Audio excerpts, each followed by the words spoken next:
손을 내밀어 제자들을 가리켜 가라사대 나의 모친과 나의 동생들을 보라. 누구든지 하늘에 계신 내 아버지의 뜻대로 하는 자가 내 형제요 자매요 모친이니라 하시더라. 아멘. 네, 오늘은 새로운 가족이라는 말씀으로 함께 은혜를 나누도록 하겠습니다.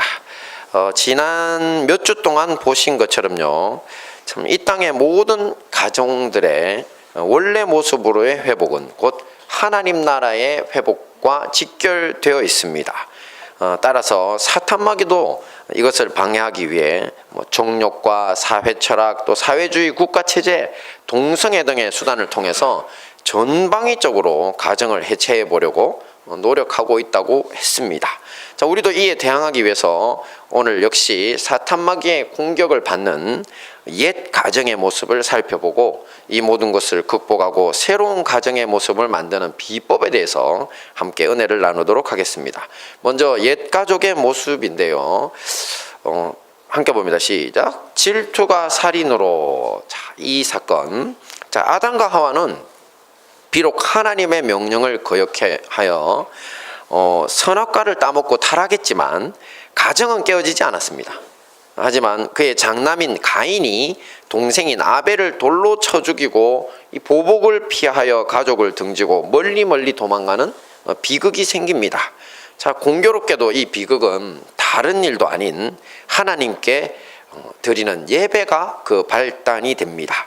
가인은 농사 짓는 사람이었고 아벨은 양을 치는 사람이었는데 둘 다 자신들의 첫 소산을 하나님께 바쳤습니다. 하지만 하나님은 아벨의 제물은 받으시고 가인의 것은 거절하셨습니다. 왜냐하면 가인의 옳지 않은 삶을 아셨기 때문입니다. 그래서 여호와 하나님은 가인의 마음속에 악을 보시고 선을 행하지 않으면 문 밖에 죄가 엎드린다고 경고하셨습니다. 자, 그럼에도 불구하고 가인은 그 말씀에 귀를 기울이지 않습니다. 그냥 자기 것은 거절당하고 동생 것은 받아들여졌다는 사실에 불타는 질투심을 느끼고 분노하여 동생을 들판에서 살해하고 맙니다. 자, 이렇게 가인은 인류 역사상 첫 살인자, 그것도 자신의 친동생을 살해한 자가 되고 맙니다. 이렇게 첫 살인은 옛가족에게서 일어났습니다. 그런데 예수님은 가인의 첫 살인의 배후에 누군가가 있었음을 지적하고 있습니다. 누구일까요? 함께 보겠습니다. 시작. 너희는 너희 아비 마귀에게서 났으니 너희 아비의 욕심을 너희도 행하고자 하느니라. 저는 처음부터 살인한 자요. 네, 바로 마귀입니다. 예수님은 마귀를 처음부터 살인한 자라고 하고 있습니다. 그러니 인류 최초의 살인 사건에 사탄 마귀가 관여했다는 것입니다. 저는 이 기사들을 볼 때마다 참 마음이 복잡합니다.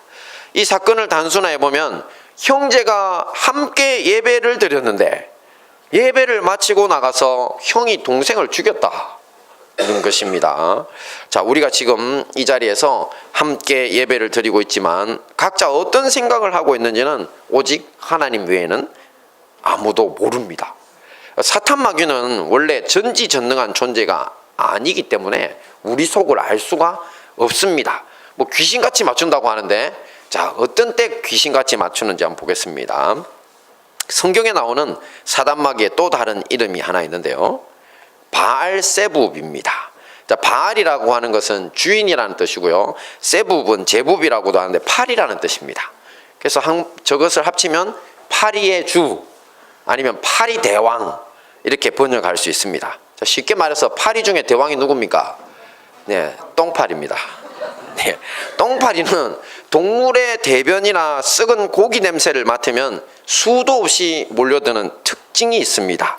바로 우리 속에서 질투와 살인의 욕구, 세상의 정욕과 같은 악한 욕망을 방치해 두면요, 이것이 바로 바알세붑, 파리 대왕인 사탄 마귀가 냄새를 맡고 찾아오게 되는 계기가 됩니다. 그러니까 우리 속에 있는 악한 정욕의 냄새들, 질투와 살인의 욕망의 냄새를 풍기지 않는 한은 사탄 마귀는 우리 속을 알 길이 없다는 것입니다. 그리고 이 사탄 마귀가 우리에게 와서는요, 우리 제정신으로는 도저히 할 수 없는 살인이나 간음이나 악한 짓들도 충동질을 해서 할 수 있도록 하는 것입니다. 자, 그러므로 우리가 이렇게 예배의 자리에 있다고 해도 그냥 안심하셔서는 안 됩니다. 자신이 어떤 마음을 가지고 이 자리에 앉아 있느냐를 늘 살피고, 악한 마음이 일어나면 예수님의 이름으로 물러가라고 대적해야 합니다. 대적은 우리 몫이고 물리치는 건 예수님 몫입니다. 할렐루야. 네, 왜냐하면 이게 영적인 존재라서요, 사람의 입만으로는 참 힘듭니다. 그러니까 물러나라고까지만 하면 주의 성령께서 밀어내버리시니까 걱정하지 마시고요. 자, 특별히 질투심을 조심하십시오. 질투는 남과의 비교를 통해서 찾아오고요, 나와 그 질투를 받는 타인을 이 불화와 파멸의 길로 이끄는 힘이 있습니다. 가족이라도 살인으로 몰고 가는 가장 위험한 감정입니다. 그러니까 반드시 그런 것들이 올라오면 예수님의 이름으로 물리치고 승리하시는 우리가 되기를 축원합니다. 자, 다음 봅니다. 시작. 하나님의 아들들과 사람의 딸들의 결혼. 말씀 보겠습니다. 시작. 사람이 땅 위에 번성하기 시작할 때 그들에게서 딸들이 나니 하나님의 아들들이 사람의 딸들의 아름다움을 보고 자기들의 좋아하는 모든 자로 아내를 삼는지라. 네. 지난번에 우리가 한번 살펴봤던 내용인데요, 여기서 사람의 딸들은 아담과 하와의 아들들 중에서 장남이었던 가인의 후손들입니다. 원래 가인은 동생인 아벨을 살해하고 그 보복으로 다른 사람들에게 죽임을 당할 것을 두려워합니다. 그래서 하나님이 그에게 표를 주어 형벌을 면하게 하고 이제 그 땅에서 떠나도록 하셨습니다. 자, 이것은 부모인 아담과 하와, 또 장남 가인과 차남 아벨 외에 다른 형제 자매들이 이미 있어야 가능한 일입니다. 네, 성경은 원래 중요한 사람 위주로 기록하다 보니 그렇게 된 겁니다. 이후 가인이 가족을 떠나 멀리 노 땅으로 가서 아내를 얻습니다. 그죠? 사람이 있죠.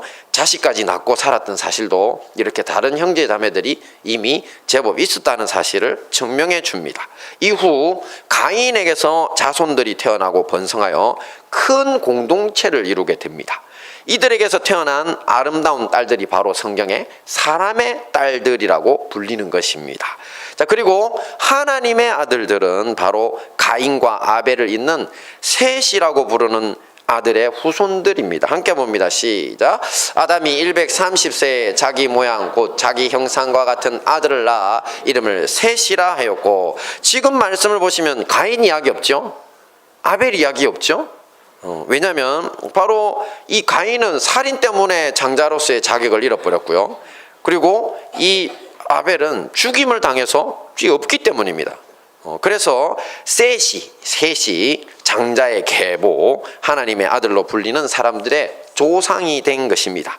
자, 그런데 이렇게 가인의 후손과 셋의 후손으로 엄격히 구별되고 왕래도 없었던 것이 어느 날부턴가 이 두 집안이 서로 교제하게 되고요, 나중에는 결혼까지 하게 됩니다. 이 결혼이 바로 문제였습니다. 비록 에덴에서는 쫓겨난 인생이었지만 가인과 아벨을 제사에서 보신 것처럼 하나님은 예배를 통해서 이 셋의 가문과 이렇게 교제하고 있었습니다. 그러니 하나님의 아들들이라고 불린 이유도 이런 이유인데요. 자, 그런데 이런 하나님과의 교제가 가인의 자손들과의 통혼과 그들의 죄악된 삶을 따라하면서 무너져 버리게 됩니다. 함께 봅니다. 시작. 여호와께서 가라사대 나의 신이 영원히 사람과 함께하지 아니하리니 이는 그들이 육체가 됩니다. 지금 말씀을 보시면 여호와 하나님의 신 곧 성령님이죠. 성령님이 이제는 더 이상 사람들과 함께하지 않겠다고 선언하십니다. 왜냐하면 그들이 육체가 되었기 때문이라는데, 저 육체라고 하는 건 짐승이라는 뜻이 있습니다. 이것은 그들이 육적인 쾌락과 정욕만을 추구하는 짐승 같은 인생들이 되었기 때문에 더 이상 하나님의 성령은 그들과 함께 할 수 없다고 선언하시는 것입니다. 그리고 이런 짐승 같은 인생으로 타락한 사람들은 계속 악한 자손들을 세상에 퍼뜨립니다. 같이 봅니다. 시작. 당시에 땅에 네피림이 있었고 그 후에도 하나님의 아들들이 사람의 딸들을 취하여 자식을 낳았으니 그들이 용사라 고대 유명한 사람이었더라. 자, 이 말씀을 보면 뭐 자식을 낳았는데 용사고 유명한 사람이라니까 좋네 이렇게 생각할 수 있는데 번역이 조금 잘못됐습니다. 자, 이 말씀에 등장하는 그들의 앞에도 있었고 또 그들이 결혼해서 낳은 네피림이라는 용사들, 고대의 유명한 사람들은요, 학자들의 연구에 의하면 어떤 뭐 거인족 이런 사람들이 아니라는 겁니다. 그냥 네필이라고 하는 단어에서 나왔는데, 네필은 남을 괴롭히는 그런 나쁜 놈, 폭군, 덩치 큰 사람, 악한 사람, 또 우리가 벌목군, 나무를 취급하려면 힘이 좋아야 되죠.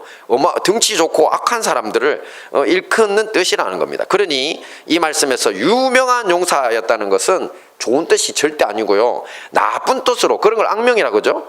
악명 높은 약탈자들이었다는 겁니다. 하나님의 아들들이 사람의 딸들하고 결혼해가지고 자식들을 낳았는데 걔네들이 악명 높은 약탈자들이라고, 고대의 유명한 애들이라고, 그 이야기인 겁니다. 자, 인성을 상실한 채 사자나 하이에나 같이 강하고 짐승 같은 사람들로 가득 찬 이런 세상을 한번 생각해 보십시오. 자, 그들은 사람들을 약탈하고 학살하기를 아무렇지도 않게 합니다. 지난번에도 한번 보여드렸던 자료인데요, 이 참고화면을 보시면 이 고대 근동작품입니다. 조각품인데 투구를 쓴 거대한 이 덩치의 사람이 창과 활을 들고 죽은 사람들을 발로 밟고 있습니다. 지금 발 밑에 있는 게 죽은 사람들입니다. 그리고 도망치고 있는 사람들을 뒤쫓고 있는데 창과 활을 들고요, 그 앞에는 그 사람이 던진 창에 목이 꽂힌 사람이 지금 죽어가고 있고, 또 그보다 앞선 사람은 화살에 맞았는지 목에 작은 막대기 같은 것을 붙잡고 자신을 쫓아오는 사람을 두려움에 질려 올려다보고 있습니다. 또 그 곁에 사람들 역시 마찬가지로 두려움에 떨고 있습니다. 바로 네피림입니다. 강하고 악한 자들, 말할 것도 없이 저들의 뒤에서는 수많은 마귀의 충동질이 존재하고 있습니다. 자, 창세기를 보시면 이런 일들이 하나님의 성령을 근심케 하고 다시는 하나님의 성령이 사람들과 함께 하시지 않겠다는 결과를 조금처럼 만들고 맙니다. 하나님이 세상에 사람 지었음을 한탄하게 만든 것입니다. 자, 그래서 어떻게 됐습니까? 옛 세상은 하나님의 버림을 받고 노아의 홍수로 말미암아 온 인류가 멸망이라는 대재앙을 맞이하고 말았습니다. 이것이 바로 우리의 옛 가족의 모습입니다. 이렇게 옛 가족들은 원죄로 시작하여 질투로 살인하고 또 짐승같이 타락한 생을 살다가 결국 대재앙으로 멸망하고 말았습니다. 오늘날도 수많은 가정들이 이런 옛가족의 모습을 보이면서 살아가고 있습니다. 가정폭력, 또 존속살해란 부모님을 죽이는 것이고, 자녀살해, 자기가 낳은 자식들을 죽이는 겁니다. 듣기에도 민망하고 가슴 아픈 사건들이 뉴스에 넘쳐나는 것이 오늘날 우리의 현실입니다. 자, 그렇다면 해결을 위한 정답이 없을까요? 네, 바로 새로운 가족. 여기에 본문 말씀에 답이 있습니다. 함께 봅니다. 시작. 손을 내밀어 제자들을 가리켜 가라사대 나의 모친과 나의 동생들을 보라. 누구든지 하늘에 계신 내 아버지의 뜻대로 하는 자가 내 형제요 자매요 모친이니라. 네, 이 말씀은 예수님의 공생의 초기에 사람들이 예수님의 사역을 보고 귀신이 들렸다거나 미쳤다고 하는 사람들이 생겼습니다.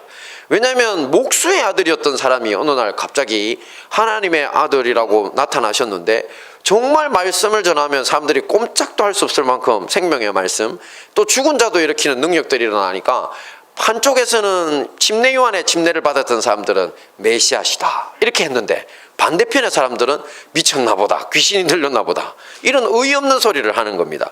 그래서 사람들이 이런 소리들을 자꾸 해대니 친족들이 예수님을 찾아와서 이게 벌어진 해프닝 가운데 오늘 이야기가 있는 겁니다. 자, 누군가 이제 백성에게 말씀을 전하고 있는 예수님에게 당신의 어머니와 동생들이 와서 찾는다고 전해줍니다.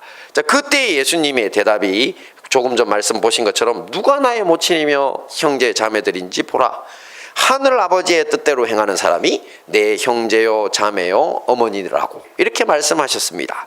자, 이어령 교수라는 분이 있습니다. 이분은 우리 시대 대한민국의 대표적인 지성으로 불리고요, 대한민국 1호로 문화부 장관까지 지낸 분입니다. 지금은 신실한 그리스도인으로 회심하셨습니다.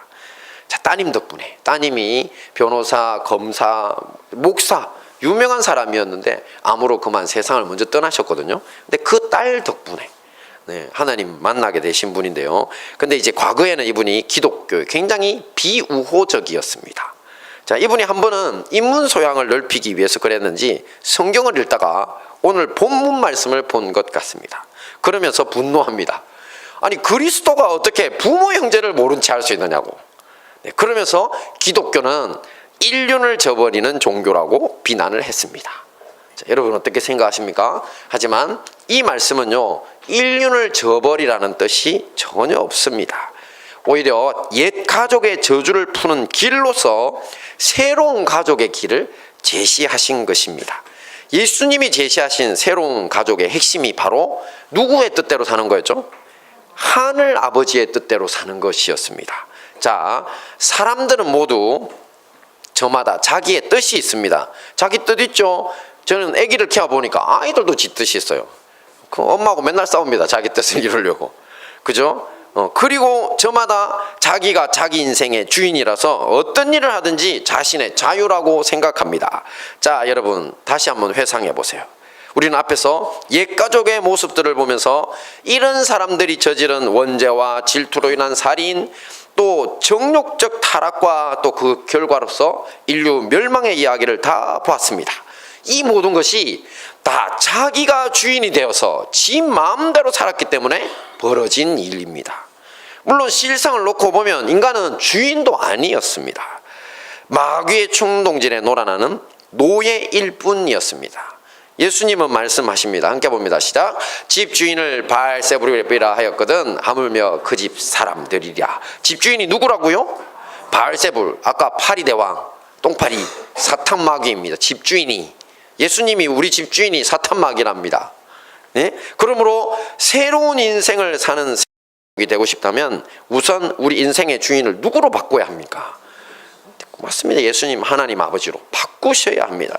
이렇게 우리의 주인을 바꾼 증거가 있는데요, 바로 거룩한 삶입니다. 옛 가족들이 보이던 불순종, 질투, 정욕적인 삶과 정반대 인생의 길이라는 것입니다. 우리 가정에서 단 한 사람만 이 일에 성공해도요, 온 가족을 새로운 길로 이끌어 갈 수 있습니다. 문이 열린 겁니다. 성경 말씀에 있는데 함께 봅니다. 시작. 어떤 여자에게 믿지 아니하는 남편이 있어 아내와 함께 살기를 좋아하거든 그 남편을 버리지 말라. 믿지 아니하는 남편이 아내로 인하여 거룩하게 되고 믿지 아니하는 아내가 남편으로 인하여 거룩하게 되나니 그렇지 아니하면 너희 자녀도 깨끗지 못하느니라. 그러나 이제 거룩하니라. 아멘. 어떻습니까? 한 여성이나 남성이 하나님을 믿어 거룩하게 되면요, 그로 인해 배우자와 그 자녀들이 모두 거룩해질 수 있습니다. 이 말씀은 특별히 우리 교회에서 홀로 믿음을 지키는 분들에게는 참 좋은 소식입니다. 거룩해지신 여러분으로 인해 이미 여러분의 가정은 거룩한 새로운 가족이라고 보시면 됩니다. 네, 우리의 눈물의 기도와 수고로 온 가족이 구원받을 그날도 반드시 있을 줄 믿습니다. 그리고 우리의 공동체 교회가 바로 새로운 가족입니다. 우리는 모두 하나님 아버지에게서 태어난 영적인 형제요 자매이기 때문입니다. 그러므로 우리의 전도로 영적인 형제와 자매가 늘어나면 온 세상이 변하게 됩니다. 과거 하나님의 아들들과 사람의 딸들의 결혼으로 네피림으로 불리는 악인들이 넘쳐나고 온 세상이 지옥으로 바뀐 것과 정반대 현상인 것입니다. 하늘 아버지의 거룩한 뜻을 실천하는 믿음의 형제 자매들이 계속 늘어나는 그런 세상을 한번 상상해 보십시오. 말씀을 보겠습니다. 시작. 나의 거룩한 산 모든 곳에서 해됨도 없고 상함도 없을 것이니 이는 물이 바다를 덮음같이 여호와를 아는 지식이 세상에 충만할 것임이니라. 할렐루야. 이 일을 위해 먼저 우리 자신이 어떻게 사는 것이 하늘 아버지의 뜻대로 사는 것인지를 알아야 합니다. 우리 가정과 교회에서 내가 어떤 말과 행동으로 사는 것이 하늘 아버지의 뜻대로 사는 것인지 고민해 보시면 그곳에 정답이 있습니다. 고민을 해봐야 됩니다. 어떻게 사는 것이, 내가 어떻게 말하고 어떻게 행동해야 되는 것이 그게 하늘 아버지의 뜻대로 사는 건지. 자, 제가 신대원을 다닐 때 공주 꿈의 교회 목사님이 수업하신 적이 있어서 그걸 한 학기간 들은 적이 있는데요. 그때 목사님이 자기 교회 남자 성도 한 분의 간증을 들려주었습니다. 자, 이분은 늘 회사 일에 바쁘고 술자리도 많아 늦게 들어오고 또 가족들에게도 신경을 못 쓰고 살았다고 합니다. 자, 그러던 어느 날 술을 먹은 채로 집에 들어왔는데요. 어린 딸이 그날따라 아직 잠자리에 들지 않았더라고 했습니다. 자, 그때 아내가 딸에게 야, 아빠 오셨다, 어서 가서 인사해야지 하고 했는데 딸이 아빠 얼굴을 빤히 쳐다보고 있다가 갑자기 무섭다고 심하게 울기 시작하더라는 겁니다. 자기 아빠 보고. 자, 이 일로 인해 이분은 정신이 번쩍 들었다고 합니다. 내가 무엇을 위해 또 어떻게 살고 있기에 내 사랑스러운 딸이 내 얼굴을 보고 무섭다고 우는가. 이분이 그날 충격을 받은 겁니다. 그래서 그 주간부터 당장 아내를 따라서 교회를 다니기 시작했습니다. 그리고 하나님의 말씀대로 살기 위해 노력했다고 합니다. 자, 그러던 어느 날 이분이 지방으로 출장을 가게 되었는데요. 저녁에 숙소에서 집으로 안부 전화를 했습니다. 처음엔 아내가 전화를 받고 이번에는 딸에게 소화기를 넘겼습니다. 그랬더니만 딸이 또 울기 시작했습니다. 자, 그런데 이번에는 아빠 보고 싶다고, 아빠 언제 돌아오냐고 울더라는 것입니다. 이 성도님도 그만 감격해서 전화기 붙잡고 같이 울었답니다. 네, 이렇게 예수님을 우리 주인으로 모시고 나의 말과 행동으로 드러나는 여호와를 아는 지식이 우리 가정과 교회에 충만할 때 이곳은 거룩한 여호와 하나님의 성산이 됩니다. 해됨도 없고 상함도 없는 세상에서 가장 안전하고 행복한 곳이 되는 것입니다. 자, 말씀을 정리하겠습니다. 자, 옛 가족들은 어떤 삶을 살았습니까? 지 마음대로 살면서 사탄 마귀의 노예가 되어 원죄와 질투로 살인하고 정욕적 타락과 또 그 결과로서의 인류 멸망에까지 이르는 삶을 살았다고 했습니다. 그럼 어떻게 하면 새로운 가족으로 살 수 있다고 했습니까? 어떻게 하면? 네, 바로 하나님 아버지를, 예수님을 우리 인생의 주인으로 모시고 거룩한 삶을 살아 우리가 살고 있는 이 땅을, 우리의 가정을 하나님의 성산으로 만들어야 한다고 했습니다. 자, 이 모든 말씀으로 새로운 가족이 되어 온 세상을 하나님의 성산으로 변화시키시는 우리 행복한 다니엘 교회와 형제교회 성도님들 되시기를 축원합니다. 아멘.